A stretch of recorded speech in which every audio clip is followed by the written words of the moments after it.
반갑습니다. 예, 장진욱 강사입니다. 예, 여러분들하고 경비업법 같이 공부할 겁니다. 우리 경비업법이 이제 2차 과목에만 있잖아요. 그죠? 그래서 1차는 절대니까 일단 상관이 없는데 2차가 이제 상대죠. 그래서 우리 경비업법이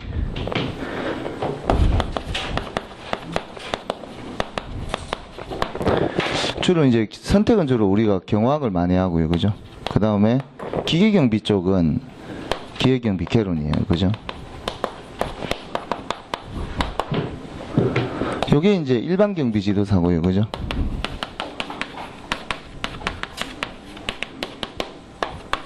요쪽이 경비업법하고 기계경비 개론을 하게 되면 기계경비 지도사 이렇게 되잖아요. 그죠? 그렇게 해서 우리 일반 경비 지도사 시험에 합격을 하게 되면 죽을 때까지 1999년 동안 이 기계경비 지도사 시험을 응시를 할 수가 있어요. 그럼 1차는 면제가 자동으로 되는 거죠. 그죠? 그럼 이제 2차만 응시하면 되는데 마찬가지로 경비업법이 공통이에요. 그렇기 때문에 일반 경비 지도사 자격증 시험에 합격할 정도로 경비업법을 마스터 하신 분들은 실제 기계경비 개론만 한 과목만 좀 어쨌든지 하게 되면 기계경비 지도사까지도 합격이 가능해요. 그리고 앞으로는 지금 기계경비 지도사가 수요가 훨씬 더 폭발적입니다. 실무에서도 부산도 지금 이제 트렌드가 좀 바뀌어가지고 일반 경비 지도사뿐만 아니라 기계경비 지도사 자격증을 같이 가지고 있는 사람들을 좀 더 선호해요. 왜? 자꾸 넘어가다 보니까. 근데 기계경비 지도사 시험에 합격하게 3년 안에 합격했다. 일반 경비 지도사 시험에 합격하고 3년 안에 시험에 합격하게 되면 공통교육 28시간이 또 면제가 됩니다. 그럼 16시간만 교육을 받으면 되기 때문에 이틀 정도 이제 그 교육 수련 이제 연수를 들어가면 되는 거죠. 기본 교육 중에서. 그래서 16시간 이틀만 교육받으면 자격증이 또 하나 나오기 때문에 앞으로 여러분들이 짧게 이렇게 보시기보다는 길게 이렇게 맥을 보면서 공부를 하셔야 돼요. 그러면 제가 이렇게 왜 이렇게 이야기를 했느냐. 결국 그 경비업법은 빼도 박도 못한다 이 말입니다. 경비업법은 어쨌든지 여러분들 마음속에는 100점을 생각하고 있어야 돼요. 100점을 마음속으로 생각한다 하더라도 실제 시험에서는 100점이 나오기가 어렵습니다. 실제로 수험생들 있기는 있어요. 작년 같은 경우에는 우리 경비업법 시험이 조금 쉽게 나왔어요. 그래서 100점이 꽤 많았습니다. 근데 100점을 그러면 생각이 맞출 수 있냐? 맞출 수는 있어요. 왜냐하면 우리 실제 기출문제의 난이도는 상당히 낮습니다. 충분히 반복 숙달을 하게 되면 맞출 수가 있는데 중요한 거는 여러분들이 그 지문을 읽고 하실 때 자꾸 이렇게 함정에 자꾸 빠집니다. 이거를 잘 검증을 하셔야 돼요. 함정에 빠지지 않는 방법. 함정에 빠지지 않기 위해서 법조문을 내려갈 때도 포인트들을 다 체크를 합니다. 그 포인트들은 정확하게 체크를 해 두셔야 돼요. 그게 결국은 시험 문제에서 법은요 탁 고치는 그 부위만 주로 고칩니다. 왜냐하면 전혀 얼토당토 안 한 것들을 고치지 않아요. 딱 거기에 맹점이 있기 때문에 그런 것들만 체크하는 내용들만 주로 공부를 하시게 되면 100점이 나오는데 최소한 한 5점 정도까지는 일단은 맞아 두셔야 되는 거죠. 그럼 95점을 맞으려면 한 2개 정도, 2개 한 짝으로 틀리셔야 돼요. 3개면은 경화학을 상당히 잘 하셔야 돼요. 경화학을 그냥 한 2개 정도. 그런데 실제 경비업법 난이도가 낮기 때문에 실수를 어떻게 해서든지 줄일 수 있을까? 여기에 초점을 맞춰 두셔야 돼요. 실제 시험은 얼마나 내가 실수를 하지 않을 것인가? 여기에 포인트가 있다는 사실을 꼭 기억하십시오. 그렇게 가되면 한 95점 정도. 그러면 나머지 이제 경화학이죠. 그죠? 경화학에서 보통 한 2개에서 3개, 좀 더 내려가면 한 4개 정도까지. 4개 이상이면 총 합쳐도 6개죠. 그죠? 6개면은 좀 힘들어요. 요즘에 우리 경비지도사 시험이 수험생이 너무 많이 늘어버렸어요. 너무 많이 늘었어요. 그래서 만만치가 않습니다. 작년에도 커트라인에서 한 문제 차이로 떨어진 수험생들이 엄청 많아요. 우리 학원만 하더라도 엄청나게 많아요. 저도 깝깝하죠, 그죠? 동점만 되면은 전원 합격이거든요. 동점자는 무조건 전원 합격입니다. 그래서 어쨌든지 동점자 안에 들어가셔야 돼요. 그리고 공부를 하실 때 우리 경비업법은 처음에 오늘 요 이제 수업하는 내용들은 기본 개념들을 일단은 이야기를 합니다. 그죠? 기본 개념. 그 다음 각 파트별로 출제 포인트들을 제가 이야기를 해요. 출제 포인트들이란 말은 그 부위가 출제되는 맹점이 있다, 이런 뜻이죠. 그죠? 이게 이제 쟁점이죠. 그죠? 법률상의 어떤 쟁점 부분. 요 기본 개념하고 출제 포인트를 수업을 할 때는 그 위주로 주로 체크를 하면서 수업을 듣다가 나중에 이제 여러분들이 주로 암기를 많이 해야 될 거는 나중에는 법 조문을 한번 읽어 보셔야 돼요. 법 조문을. 왜냐하면 내가 공부했던 내용과 실제 법 조문의 내용이 어떻게 기술이 되어 있는가. 그리고 참고로 우리 경비업법 시험 지문은 법 조문을 그대로 옮겨가지고 출제하는 경향이 상당히 많습니다. 그래서 법 조문을 쭉 한번 읽어 보셔야 돼요. 여기까지인가 우리 이제 수업 시간에 이제 해결해야 될 거고요. 실제 여러분들이 스스로 이제 할 때는 법 조문을 읽어 보시고 난 다음에 기출 문제를 풀어 보셔야 돼요. 기출 문제를 다 풀어 보셔야 되는데, 기출 문제를 풀 때도 가능한 내가 틀린 거를 어쨌든지 수정을 다 하셔야 됩니다.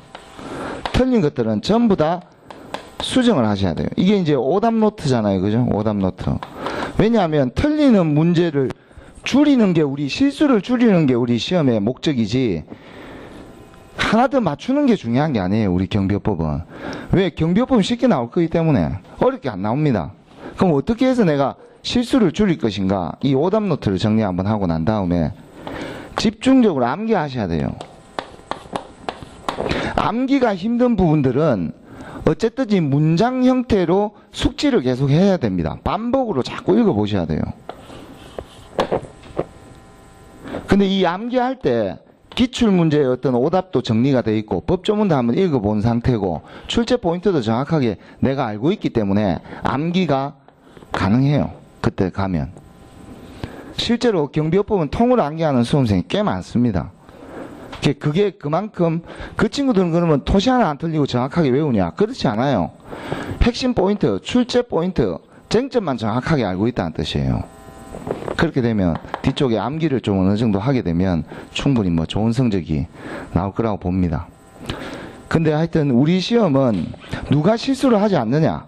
여기에 모든 맥이 다 잡혀 있기 때문에 실수를 어떻게 하면 하지 않을 것인가. 그래서 개인적으로 여러분들이 만약에 추천드릴 수 있는 방법은 문제를 많이 풀어보셔야 돼요. 문제는 무조건 시중에 나와 있는 문제를 가능한 한 많이 풀어보는 수험생이 더 유리할 수밖에 없습니다. 똑같은 내용인데도 새로운 관점에서도 이걸 바라볼 수 있어야 되는 거죠. 문제 자체를. 그래서 이런 과정으로 주로 이제 수업 진행이 나올 거고, 여러분들도 이제 요 순차적으로 이 미션들을 각 단계별로 해결을 쫙 하셔야 돼요. 그리고 막판에 가능한 한 뭐 연차를 쓰든지 아니면 여름 휴가를 좀 뒤쪽으로 밀어가지고 붙여서 쓰든지, 어쨌든지 독서실에서 최소한 한 일주일 정도 이상은 암기하고 정리를 다시 하셔야 돼요. 이거를 일주일 정도를 집중적으로. 실제 그 작년이 아니고 작년 말고 재작년에 저희 학원에 4년차 때 합격하신 분이 있어요. 그분 같은 경우에는 1년 놀러 왔고, 놀러 왔을 때 1차 시험 합격하고 혹은 뗐어요. 그래서 그 다음 연도에 약간 공부하려다가 또 회사 일이 바쁘고 해가지고, 현업에 계신 분인데 바쁘고 해가지고 그때 또 이제 떨어져가지고 이제 끝났죠. 그죠? 이제 끝나고 그 3년차 때 다시 왔다가 1차 시험을 다시 공부를 하고 다시 또 혹을 뗐어요. 근데 이제 4년차 딱 되니까 이제 올해 안에 무조건 합격을 해야 된다 이 말이에요. 근데 그분이 과거에 학습할 때랑 전혀 다르게 올해 학습, 그러니까 재작년에 학습할 때 이 순차적으로 계획을 잡아놓고 마지막 일주일 동안 독서실에 들어가갖고 진짜 최선을 다했어요. 그렇게 해가지고 커트라인보다 한 문제 더 맞췄죠. 그죠? 그렇게 해갖고 안전하게 합격권에 들었고요. 지금은 다양한 어떤 활동들을 하고 있습니다. 그래서 그분한테 제가 여쭤봤어요. 어떻게 사회 4년차 때 이렇게 또 합격을 하게 됐냐 이렇게 하니까 한 3년 정도까지는 학원에 그냥 놀러 계속 오는 거예요. 그냥 오면 사람들 만나고 그냥 이렇게 좋으니까. 연세도 좀 있거든요. 좀 젊은 편이죠. 우리 경비지도사 입장에서 보면 한 40대 중반 나이였습니다. 45, 6, 한 요 정도 되시는 분인데, 그러다가 이제 이게 마지막이다 생각하고 이제 생각하니까 막 밀어붙이게 되는 거예요. 우리 경비지도사 시험은 마음속에 이 간절함이 좀 있어야 됩니다. 야, 내가 이거 꼭 합격해야 된다. 이런 좀 간절함이 있으면은 상당히 공부하는데 탄력을 받습니다. 지금이 8월이죠, 그죠? 8, 9, 10. 석 달이잖아요, 그죠? 석 달이면 충분히 합격할 수 있어요. 시기적으로도. 특히 2차만 또 보시는 수험생들도 충분히 합격할 수 있는 그런 범위입니다. 석 달이면. 딱 좋아요, 석 달이면. 너무 길게 공부하는 것도요, 긴 공부에 효자가 긴 병에 효자 없듯이 긴 공부는 사람은 마음을 지치게 합니다. 그래서 짧은 기간 안에 성부를 보셔야 돼요. 그래서 여기 글을 보시면은 묶어서 보면 안 보이고 끊어서 보면 보인다. 이게 이제 법이 가지는 어떤 맹점이거든요. 그죠? 우리 법이라는 거는요, 법조문은 전부 다 이 3단 체계를 구성하고 있습니다. 첫 번째, 이 법적 주체. 우리가 문장이 되려면 어떻게 돼야 되죠? 문장이 되려면은 주어가 나와야 되죠. 그죠? 그 다음 채 목적어가 나와야 돼요. 그 다음 채 서술어가 나오게 되어 있습니다. 주어는요, 법에서 이야기하는 법적 주체를 이야기하는 거예요. 법적 주체가 누구냐? 이 말은 결국은 책임의 귀속이 누구한테 되느냐? 귀속이 해당되어 있죠. 이 권한이 누구한테 있냐? 권한과 책임, 권리와 의무, 이런 것들은 전부 다 이 주체한테로 다 종결이 납니다. 권리, 의무, 그죠? 이런 것들이 결국은 전부 다 책임 귀속 여부죠, 그죠? 그 다음 이 목적어는요, 법에서 보호하고자 하는 보호 대상이에요. 보호 대상. 이 보호 대상은 주로 우리가 이야기하는 핵심 키워드가 됩니다. 근데 이 서술어는 결국은 법은요, 아니면 X예요. 세모가 없습니다. 세모가 없어요. 아니면 X. 인생은 전세 아니면 월세. 법은 아니면 X. 근데 우리 이 법에서도요, 딱 두 가지가 우리가 또 나옵니다. 요거를 구분을 잘 하셔야 돼요. 뭐가 있냐? 여러분들 공부하다 보면 할 수 있다. 이 문제 나오잖아요. 그죠? 할 수 있다. 하여야 한다. 이 엄밀히 따지면 이건 머스트잖아요. 그죠? 이건 캔이고요. 그죠? 이 두 가지가 다르다 이 말이에요. 뭐가 다르냐?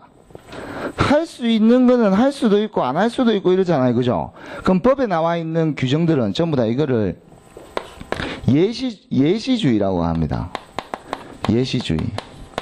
이 예시주의라는 말은 예외를 인정한다는 뜻이에요. 이것 말고도 이외도, 법에서 규정한 이외에도 대상이 존재할 수가 있어요.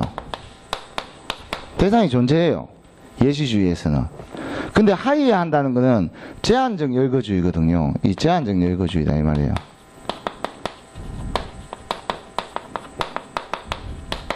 이 제한적 열거주의는 법에 명시된 거 이외에는 인정을 안 합니다. 이외에는 아무것도 인정을 안 해요. 법에서 요거 그럼 그 이외에는 인정을 안 한다는 뜻이에요. 근데 할 수 있다 규정에 해당되는 거는 이것 말고 비슷한 개념을 가지고 있는 것들은 다 인정이 될 수 있다. 이렇게 해석을 하는 거예요. 그래서 해석의 폭이 요게 훨씬 더 크죠. 요거는 위반하면 그냥 바로 그냥 강행법규 위반이에요. 그냥 바로 처벌받는 거예요. 그냥 이 하여야 한다는. 참고로 우리 경비업법은요, 하여야 한다가 많습니다. 기본적으로 규제법률이거든요. 이게 규제를 많이 하는 법률이기 때문에 해야 된다라고 규정 딱 해놨는데 현장에 나가서 그 이제 경찰 이제 담당자분 있잖아요. 그죠? 생활안전계 쪽에서 나가서 확인해 봤는데 안 했다 이 말이에요. 그러면 그냥 실정법 위반이에요. 그냥 바로 해야 되는 기준들이 많다 이 말이에요. 그래서 이런 것들을 할 수 있다 이런 규정들도 예외가 인정되는 거죠. 이런 것들 여러분들 알아두셔야 돼요. 할 수 있다라는 규정은 항상 예외가 어떤 것들이 존재하는가를 늘 확인하는 연습을 머릿속에 알고 있어야 돼요. 근데 하위에 한다는 거는 딱 정해놓은 거 이외에는 안 된다 이렇게 보시면 돼요. 이게 전부 다 끝이에요. 여기까지 해석하는 것까지. 이제 이거에 따라서 이제 해석이 달라질 수 있는 거예요. 그렇지? 결국은 O 아니면 X죠. 그죠? 이게 이제 O 아니면 X가 구분이 안 간다. 세모다. 그러면 이제 법원에 재판을 들어가는 거예요. 그럼 판사가 거기에 따른 O냐 X냐 판결을 내려주는 거예요. 그래서 이 3단 체계인데 우리 그 경비업법은 여기에다가 누구누구에게 이런 표현들을 또 뭐 써요. 분명히 주체가 있는데 목적어 뭐를 누구누구에게 어떻게 하라 이런 것도 나오거든요. 이게 이제 절차법이죠. 그죠? 절차 규정들 이런 것들이 다 혼용되어 있어요. 주로 우리 주인공들 중에서는 법적 주체들은요, 경비업법 상에는 주로 나오는 등장인물들이 몇 명 안 됩니다. 정해져 있어요. 경비업자 제일 많이 나오는 그 주체자죠. 그죠? 경비업자는 일반 경비업자하고 특수 경비업자가 있어요. 경비지도사는요, 생각보다 그렇게 많이는 안 나옵니다. 경비지도사는 일반이 있고 기계가 있죠. 그죠? 경비원은요 경비원은 어떻게 분류됩니까? 일반하고 특수예요. 그 담당 경비원에 따라서 경비업자도 똑같이 구분이 되기 때문에 일반하고 특수. 자, 그 다음 요 사람들 이제 빼고 나면 또 누가 있냐? 시설주 있죠. 그죠? 시설주. 우리 무기 특수경비원들 때문에 시설주가 나와요. 시설주. 또 우리 청원경찰법에 가면 청원주가 나오죠. 그죠? 청원주. 청원경찰법에 들어가면 청원주. 청원주하고 시설주는 뭐 같은 존재다 이렇게 보셔도 돼요. 용어만 바꿨다 이렇게 보시면 돼요. 청원이냐 시설이냐 이렇게 바꾼 거죠. 그죠? 그리고 뭐 교육기관의 장 뭐 이런 사람들, 대부분 이런 사람들이 주체예요. 그냥 여기에 해당되지 않는 사람들은 거의 없어요. 그냥 여기에 다 해당되는 사람들이죠. 그죠? 이쪽은 크게 신경 쓸 게 없어요. 주체는. 그러면 여러분들이 공부해야 될 거는 이 목적어하고 서술인데 가능한 한 목적어를 중심으로 해서 공부를 하셔야 돼요. 그 이유는 목적어를 정확하게 알게 되면은 서술어는 된다 안 된다는 어느 정도 나와요. 왜? 여러분들이 기본 학습을 했기 때문에, 기본 개념을 숙지를 했기 때문에. 그리고 목적어하고 서술어가 나오게 되면 주어는 자동으로 결정이 됩니다. 자동으로 결정이 돼요. 왜냐하면 우리 대한민국의 문장은요, 주어와 서술어는 호응관계를 가지고 있어요. 주어와 서술어는 호응관계를 가지고 있다 이 말이에요. 그게 이제 주부와 술부의 호응관계다 이런 표현을 쓰는데, 그렇기 때문에 우리가 공부할 때는 목적어하고 서술어, 그 중에서도 목적어를 중심으로 학습을 충분히 해두게 되면 자동으로 서술어와 주어는 거꾸로 찾을 수가 있다. 그래서 공부하는 순서는 이렇게 되는 거예요. 얘가 1번이고 얘가 2번이고 얘가 3번이 되는 거예요. 요게 어떤 과정이냐? 머릿속에서 현출되는 과정이에요. 현출되는 과정. 그러니까 여러분들이 공부를 할 때 어려움에 봉착되는 이유가 여기에 있는 거예요. 왜? 우리 글이라는 거는, 문장이라는 거는 주어가 1번이고 목적어가 2번이고 서술어가 3번이잖아요. 그죠? 근데 여러분들 머릿속에서 이게 머릿속에서 기억으로 현출되는 순서는 목적어, 서술어, 주어식으로 현출이 되기 때문에 이거를 미리 반복 학습을 많이 해 두신 분은 속도가 빠르다 이 말이에요. 이게 현출되는 순서가. 그래서 여러분들이 공부하는 순서와 실제 시험 지문을 봤을 때의 순서가 다르기 때문에 거기에서 혼돈에 많이 빠진다. 그래서 그런 것들을 어떻게 내가 이해도를 높여가지고 최소화를 시킬 것인가, 그런 것들이 이제 맹점이 있는 거죠. 그래서 우리 경비업법에 대한 법 조문은 주로 이런 체계로 이루어져 있다. 그래서 이렇게 항상 나누어서 항상 해석을 하는 그런 관점으로 이렇게 가보셔야 돼요. 그리고 우리 경비업법 시험 문제들은 전부 다 법에 일단은 나와 있는 것들을 가지고 시험 출제를 다 합니다. 법에 없는 것들은 시험 출제 안 해요. 근데 법에 있는 것들 중에서 해석을 약간 달리하는 경우, 이런 경우가 이제 문제가 되거든요. 그런 것들과 관련돼서 또 이제 이야기를 할 겁니다. 그래서 첫 번째 여러분들 교재 한번 하나씩 보면서 나가도록 하겠습니다. 4페이지 한번 보겠습니다. 우리 경비업은요, 이 도급계약으로 이루어져 있어요. 도급계약. 도급계약은 민법에 근거하게 있습니다. 민법에 도급계약이 있거든요. 그죠? 근데 이제 이 도급계약이란 말은 우리가 보면 이런 경우가 있죠. 아파트가 있다라고 가정했을 때 이 아파트를 우리는 법률상으로 부를 때는 경비대상 시설이라고 부릅니다. 경비대상 시설이죠. 그죠? 경비대상 시설. 근데 여기 경비원이 있는데 여기 아파트에 들어가는 경비원은 어떻게 되죠? 시효신기특 중에서 시설이죠. 시설의 개념. 그럼 여기 경비원은 당연히 시설 경비원이 될 거다 이 말이에요. 그런데 아파트가 CCTV를 새로 좀 달았다 이 말이에요. 그러면 CCTV를 고정적으로 볼 수 있는 요원도 한 명 뽑아야 될 거 아니에요. 그죠? 그럼 뽑게 되면 그 친구들을 아파트에서 이렇게 보안요원이라고 부른다 이 말이에요. 그럼 보안요원이 한 3명 있어요. 2명만 하겠습니다. 그냥 격일제로 24시간 막교대로 교환한다. 2교대로 교환하는 친구가 2명이 있습니다. 그 다음 나머지 한 60대 이상인 이 경비원분들, 이 경비원분들이 20명이 있어요. 그렇게 되면 자, 이 보안요원 2명을 A 경비업체에 도급을 주고 이 경비원 20명은 B 경비업체에 도급을 줬다. 도급계약을 이렇게 체결해도 됩니까? 된다 안 된다? 손 들어보겠습니다. 된다. 안 된다. 이거는 이렇게 도급을 주면 안 된다. 그죠? 자, 여러분들은요 법을 해석할 때 여기에서 중요한 맹점이 있어요. 여러분들이 생각하는 상식으로 접근하시면 안 돼요. 법은 우리가 그냥 하는 말로 법은 최소한의 도덕이라는 표현을 써요. 여기 계신 분들은 아주 도덕적인 사람이다 그러면은 굳이 법을 위반할 가능성이 별로 없어요. 근데 그런 법은 최소한의 도덕이란 개념을 엄밀히 따지면 형법이나 이런 쪽에서 주로 먹히는 말이에요.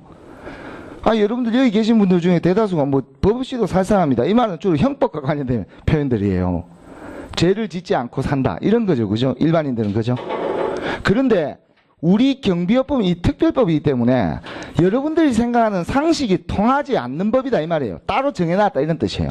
특별히 정해놓은 법이기 때문에 여러분들이 상식적으로 접근했다가는 전부 다 낭패를 보는 그런 상황이 벌어집니다.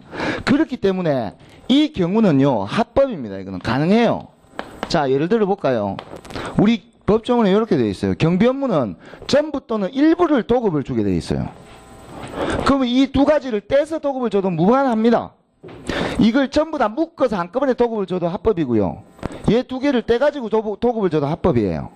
전부 또는 일부다 이 말이에요. 그럼 시험 문제는 이렇게 나와요. 경비 업무는 전부를 도급받아서 행하는 영업이다. 그럼 틀린 거예요. 왜 틀렸죠? 범위가 안 맞잖아요. 범위가. 자, 법은요 범위의 문제입니다. 법 규정은 전부 다 범위의 문제예요. 이 범위에 포함이 되냐 안 되냐, 포함이 되냐 포함되지 않느냐, 이 두 가지 문제를 가지고 쟁점이 되는 거예요. 그렇지 않습니까?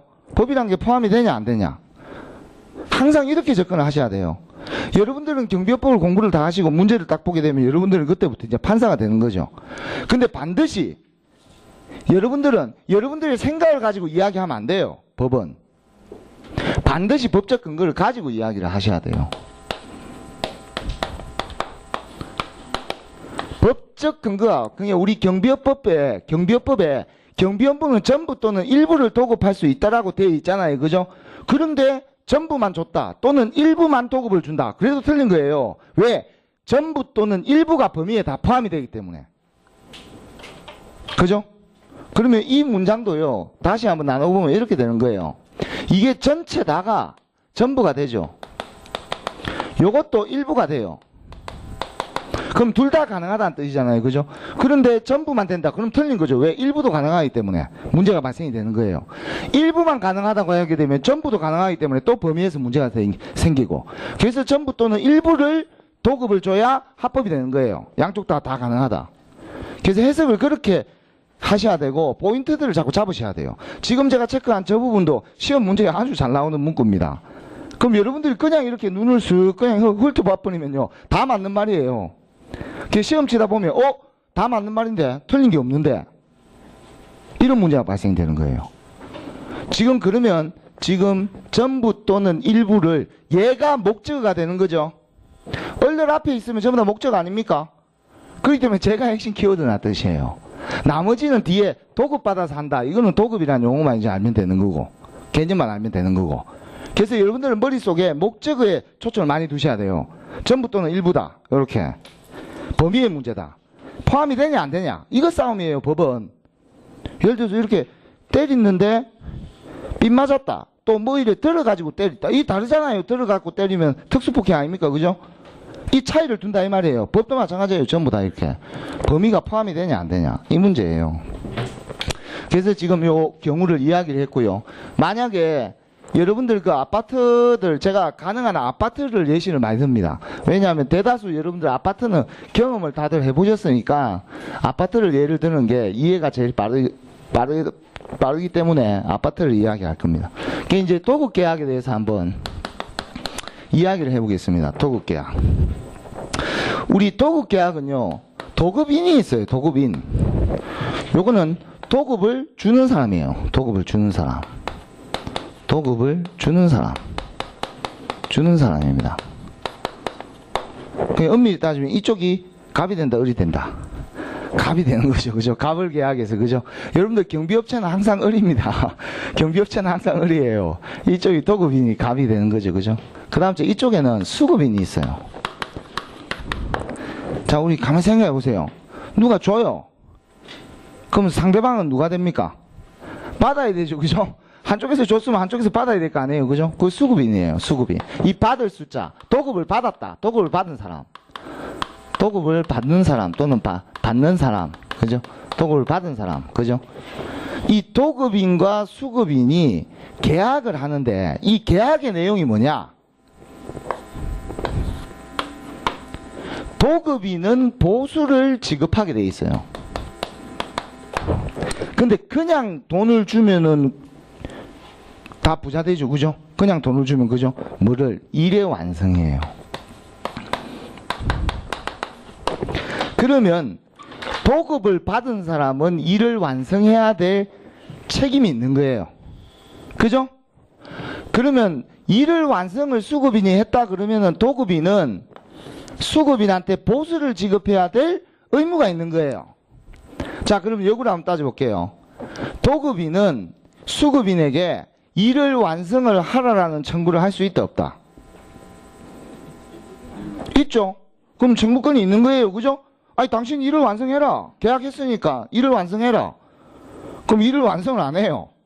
그러면 또는 일을 완성을 안 하거나 하기는 하는데 대충 해가지고 막 엉망으로 만들어놨다 이 말이에요. 그럼 이제 손해배상의 책임의 문제가 또 발생이 되는 거예요. 일을 제대로 안 했으면.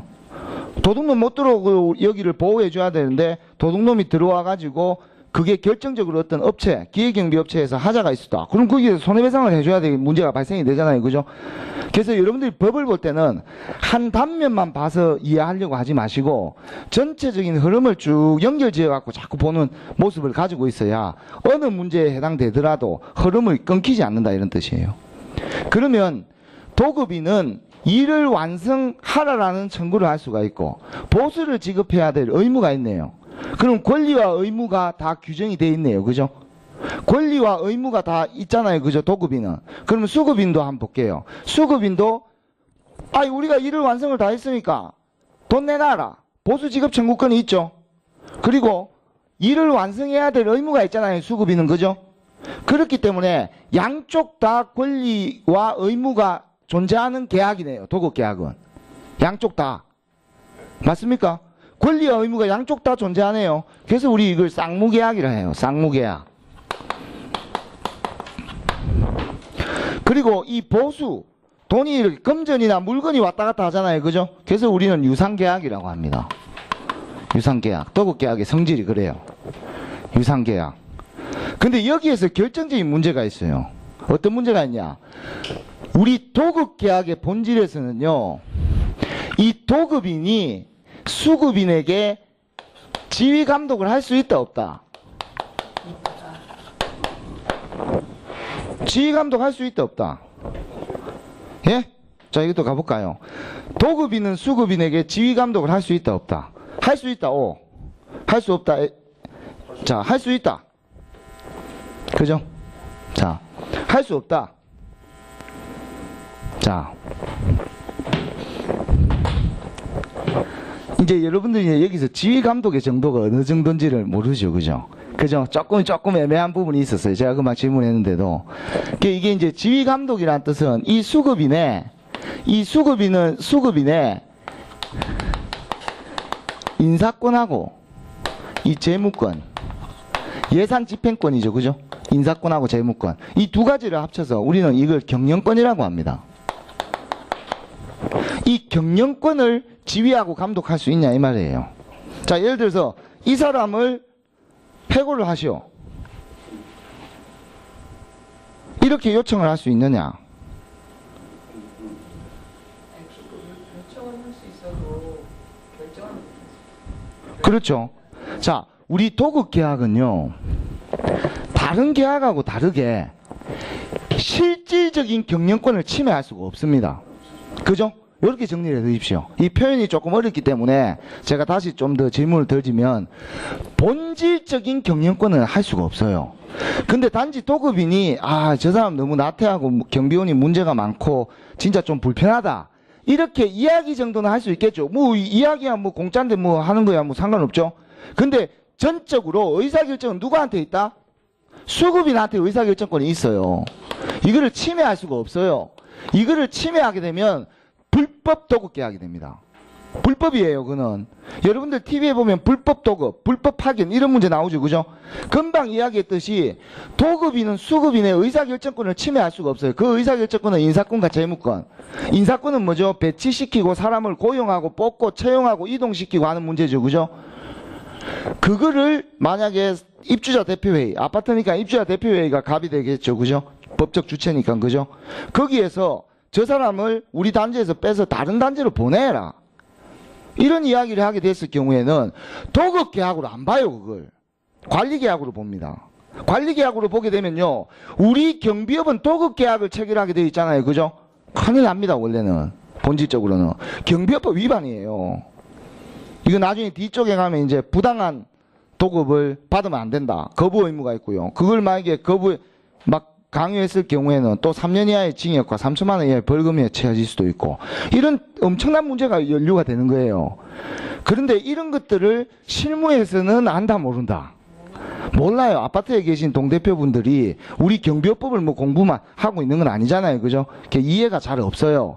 그러면은 여러분들이 현장에 가는 경비지도사이기 때문에 경비지도사분들이 아파트 거기 관리사무소 소장님이나 이런 분들한테 잘 설명을 해줘야 돼요. 부드럽게. 제픽합니다. 이런 소리 하면 안 되고요. 그죠? 자극적인 말을 하면 안 돼요. 그죠? 근데 그만큼, 이렇게 법이 엄격하게 이렇게 통제하고 있다, 큰일 난다, 요즘 세상에는. 그렇게 하시면 안 된다. 설명을 자꾸 해주고, 어떻게 해서든지 그럼 이 문제를 해결하겠다. 과거의 경우에는 이 도급인들이 요청하게 되면 무조건 100% 수용하거든요. 그렇게 되면, 솔직히 뭐가 있냐면 재계약이 있잖아요. 그죠? 요즘에는 원래 과거에는 2년짜리도 많았는데 요즘에는 1년짜리도 많아요. 1년 뒤에 어떻게 될지 몰라요. 다 나가야 되고. 그렇기 때문에 수급인 입장에서는 도급인이 요구하는 대로 받아준다 이 말이에요. 그렇게 되면 엄밀히 따지면 우리 도급계약으로 안 본다는 뜻이에요. 시켰으면 그냥 시킨 거 끝이에요. 여러분들 보면 이 수급인이 밑에 또 주잖아요. 그죠? 여러분들 건설사를 볼까요? 건설사의 도급을 이제 아파트 재건축, 재개발 쪽에서 도급을 줬어요. 건설회사한테. 그럼 수급을 받았잖아요. 그죠? 건설사가. 근데 건설사가, 오늘 삽 안 뜨는겨, 이런 거 간섭합니까? 그 재건축 조합에서. 오늘 삽 떼야 된다, 안 떼야 된다, 이런 것들은 알아서 건설사가 하는 문제예요. 오늘 공사를 뭐 오늘 요만큼 더 해야 되는데 왜 덜 했노 이런 거 간섭할 수 없다 이 말이에요. 그 전반적인 내용은 전부 수급인이 결정한 문제이기 때문에. 그런데 수급인이 들어가 보니까 여기에서 욕실을 아파트에 욕실을 만드는데 이 욕실을 우리 업체에서 하는 것보다는 욕실 전문 업체가 또 있을 거 아니에요. 또 이렇게 도급을 둔다 이 말이에요. 그런 경우를 우리는 하도급이라고 하는데 그 밑에 받은 사람은 우리는 하수급인이라고 해요. 하수급인. 그러면은 그 사람이 들어와서 그러면 이 수급인하고 하수급인이 계약은 무슨 계약입니까? 도급 계약이에요. 도급 계약. 그럼 지가 와가지고 뭐 이렇게 변기를 어떻게 설치하고 뭐 깔끔하게 그 변기로서 그 업체에서 요구하는 기본 그 일의 완성만 하면 될 문제지 뭐 그 공사하는데 뭐 밥 먹기 전까지 마쳐야 된다 이런 거 간섭 안 한다 이 말이에요. 경비 업무도 마찬가지예요. 경비 업무도 한 달 동안 열심히 방범 방제 방화를 수행을 했잖아요. 그죠? 그렇고 나면 한 달 뒤에 돈을 받잖아요. 그죠? 자, 참고로 도급 계약은요. 원칙상은 후불이에요. 일의 완성이 끝나고 난 다음에 준다 이 말이에요. 그죠? 이 후불이 원칙입니다. 후불이. 그런데 예외도 있어요. 당연히. 계약에 선불로 따로 정해놨다. 그러면 선불도 가능합니다. 단지 우리 민법상은 따로 그런 걸 정해놓지 않았을 경우에는 후불인데 근데 참고로 전부 다 후불입니다. 왜? 돈 안 띄려고. 돈 안 띄려고. 돈 먼저 줘갖고 문제되는 경우는 잘 없어도 문제되는 경우도 많아도 나중에 줘가지고 문제되는 경우는 잘 없거든요. 그렇기 때문에 먼저 일의 완성을 하고 난 다음에 청구를 하는 게 일반적인 원칙이다. 근데 이것도 선불로도 할 수 있다. 기본 성격은 후불제예요. 후불제. 이 도급계약의 성질을 잘 알고 계셔야 돼요. 만약에 도급인이 수급인에게 간섭할 수 있고 이렇게 되면 이거는 관리계약으로 봐야 됩니다. 관리계약. 위탁도 아니에요. 엄밀히 따지면. 위탁은 또 상대방의 의사결정권을 거의 인정을 하거든요. 여러분들 위탁이 뭐죠? 위탁. 우리 위탁 사무잖아요. 그죠? 우리 변호사하고 여러분들 그 의뢰인하고 변호사하고 체결하는 계약이 위탁 사무 계약이에요. 이 위탁이란 거는요. 나의 권리를 다 넘기는 거예요. 그 업무를 처리함에 있어서. 의사결정이나 판단까지도 다 넘기는 거예요. 그 사람은 선량한 관리자의 주의 의무를 가지고 업무를 시행을 해야 됩니다. 거기에서 발생되는 어떤 문제들은 당연히 의뢰인이 책임을 져야 되는 거예요. 자기가. 왜? 위탁 사무에 한해서. 그 범위 안에서 이루어지기 때문에. 그런데 우리 도급계약은 이 위탁하고는 틀려요. 이거는 요것만 해버리면 끝나기 때문에 일의 완성만 하면 끝나는 문제이기 때문에 나머지는 알아서 수급인이 다 하는 문제지 간섭을 거의 하지 않습니다. 간섭을 거의 하지 않아요. 그래서 요 도급계약의 본질도 여러분들이 알고 계셔야 되고 고용계약하고의 차이점은요. 우리 민법에서도 고용계약은 근로를 제공을 해가지고 돈을 받는 거예요. 그죠? 근데 여러분들 잘 보십시오. 고용계약은요. 근로만 제공하면 돈을 받을 수 있잖아요. 그죠? 그렇기 때문에 저 근로를 제공할 때 사용자가 간섭을 한다 안 한다? 간섭을 하게 돼 있어요. 여러분들 회사에서 일하는데 간섭 안 합니까? 위에서. 이래라 저래라 안 합니까? 하잖아요. 그죠? 고용계약은 할 수 있어요. 지휘감독이 들어갑니다. 하지만 도급계약은 일의 완성만 하면 되는 문제이기 때문에 간섭을 못해요. 본질적인 내용은. 이 본질적인 의사결정권은 침해할 수가 없다. 그거는 도급계약 위반입니다. 엄밀히 따지면. 우리가 이 도급계약을 많이 혼돈을 합니다. 실제 계시는 분들이. 그래서 이 도급계약은 그런 측면에서 제가 설명을 조금 했고요. 자, 오른쪽으로 넘어와서 우리 민간경비론의 내용들을 한 번씩 보면서 간단하게 이거는 그냥 따로 간단하게만 보고 갑니다. 우리 공경비와 사경비와 민간경비죠. 그죠? 공경비는요, 그냥 대한민국 경찰이다. 이렇게 보시면 돼요. 대한민국 경찰은요, 사법권을 가지고 행사를 해요. 대부분 그 경위 이상 되시는 분들은 그 사법경찰관이 되는 거죠. 그죠? 그 밑에가 사법경찰리가 되는 거고요. 그죠? 그렇게 해서 강제력을 행사할 수 있다. 민간경비는 강제력이 없다. 이게 본질적인 차이잖아요. 그죠? 요것만 체크를 잘 해두시면 되죠. 그 다음 제 공통점은 범죄를 예방하고 위험을 방지하고 질서를 유지한다. 이렇게 돼 있는데 우리 경비의 3대 요소가 뭡니까? 그렇죠? 방범, 방제, 방화. 더 빨리 말하고 싶으면 방방방이라고 막 이야기해도, 그죠? 무슨 말인지는 다 아시잖아요. 그죠? 우리 방범방제 방화만큼 여러분들이 꼭 숙제하고 계셔야 됩니다. 이 경비의 3대 요소예요. 자, 요걸 이렇게 되는 거죠. 범죄를 예방하고, 재난을 예방하고, 화재를 예방하고. 그러면 우리 경비라는 거는 사전적 의미입니까? 사후적 의미입니까?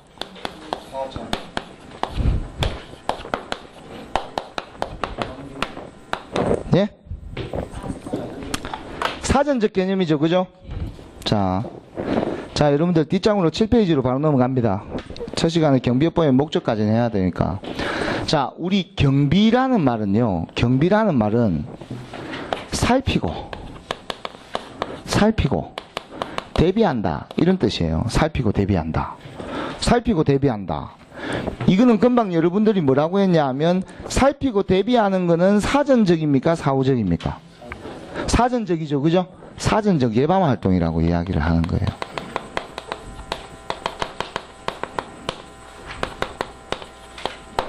사전적 예방활동인데, 그러면 이 사전적 예방활동이 뭐가 있냐? 바로 방범, 방제, 방화가 있다. 이 말이에요. 그래서 여러분들 경비라는 말이 나오면 방방방이 무조건 자동으로 붙는 거예요. 전부 다 예방하는 거예요. 그러면 사건이 발생한 이후의 문제는 어떻게 해야 됩니까? 사후적 문제네요. 그죠? 그죠? 그거는 민간경비에서 다룰 문제가 아니고요. 공경비, 경찰에 신고를 해가지고 가능한 한 현장을 잘 보존할 수 있도록 경비원이 현장에서 그런 활동들은 좀 해주면 좋겠죠. 그죠?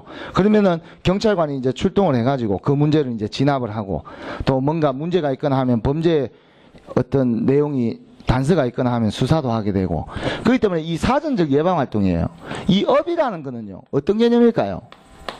업은 경비업 오늘 하루하고 때려치우면 됩니까? 이게 업이 포함이 됩니까? 업이라는 개념이 뭐죠? 그렇죠. 계속성을 가지고 있어야 돼요. 이 계속성을 가지고 있어야 됩니다. 하루하고 그만두고 뭐 6개월만 영업을 하고 그만두고 이런 개념이 아니에요. 큰 하자가 없는 한 계속 그냥 영업을 할 개념을 가지고 있는 게 업이에요. 업. 그러면 경비, 사전적으로 예방하는 활동, 방범방제 방화를 위해서 이런 활동들을 계속적으로 하는 업이 우리 경비업인데, 공짜로 해줍니까?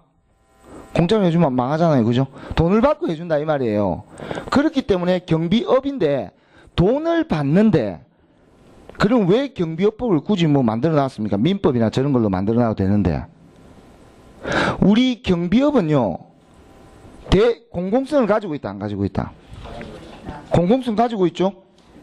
그리고 공익성도 가지고 있다, 안 가지고 있다? 여러분들 범죄를 예방하고 재난을 막고 화재를 막는 거는 개인의 이익뿐만 아니라 사회 전체적인 이익에도 관여가 되는 거죠. 그죠? 그래서 우리 경비업은 공익성과 공공성을 다 가지고 있어요. 공익성과 공공성을. 경비업 자체가. 그렇기 때문에 뭔가 하나 잘못되면은 국민 대다수에게 엄청난 피해를 줄 수도 있겠네요. 손해를 끼칠 수도 있고. 자, 예를 들어서 한 경비업체가 아파트를 20개를 계약을 해놨어요. 그래서 월 말에 도급비가 입금이 되는데 한 20억 입금이 돼요. 그러면 그 20억 받아가지고 중국으로 날라붙다. 그럼 이거 어떻게 할거냐 이 말이에요. 엄청나게 많은 사람들이 피해를 보겠죠. 그죠? 이런 경우가 문제가 생기면. 그죠? 이 공익성과 공공성을 엄청나게 침해한다 이 말이에요. 그래서 법으로 규제를 해놓는다. 자, 원래 우리 법이라는 게요, 보호할 거는 보호하고 하지 말아야 될 거는 또 규정을 해갖고 금지를 시키고 이렇게 가잖아요. 그죠? 근데 우리 경비업법은요, 거의 다 규제 법률들이 많아요. 이 규제가 목적이에요. 규제가 목적입니다. 법이라는 거는 전부 다 규제하기 위해서예요. 그래서 우리 그 경비업법은요, 몇 가지 법적 특징들을 가지고 있죠. 경비업법은 특별법입니다. 특별법. 특별법이 뭐죠?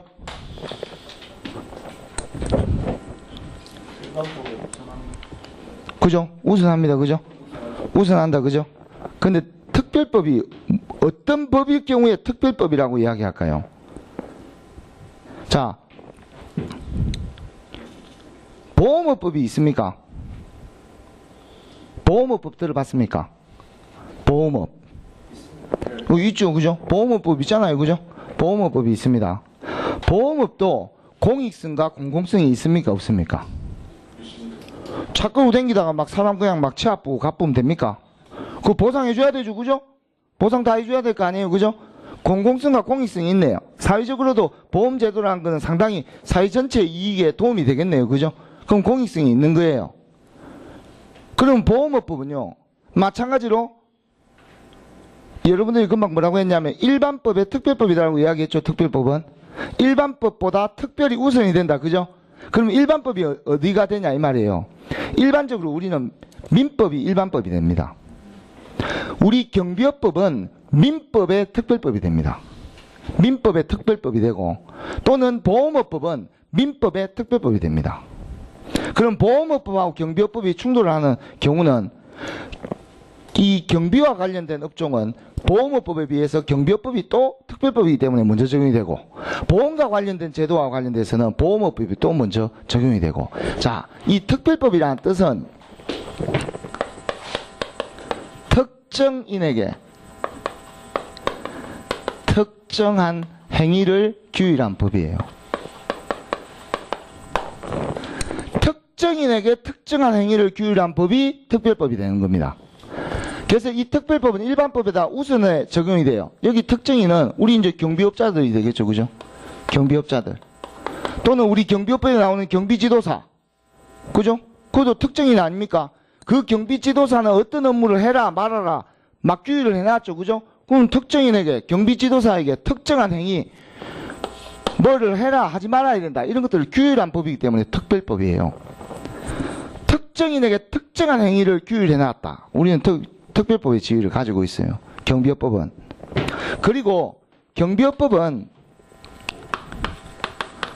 권리도, 경비업자의 권리도 규정을 하고 의무도 규정을 합니다.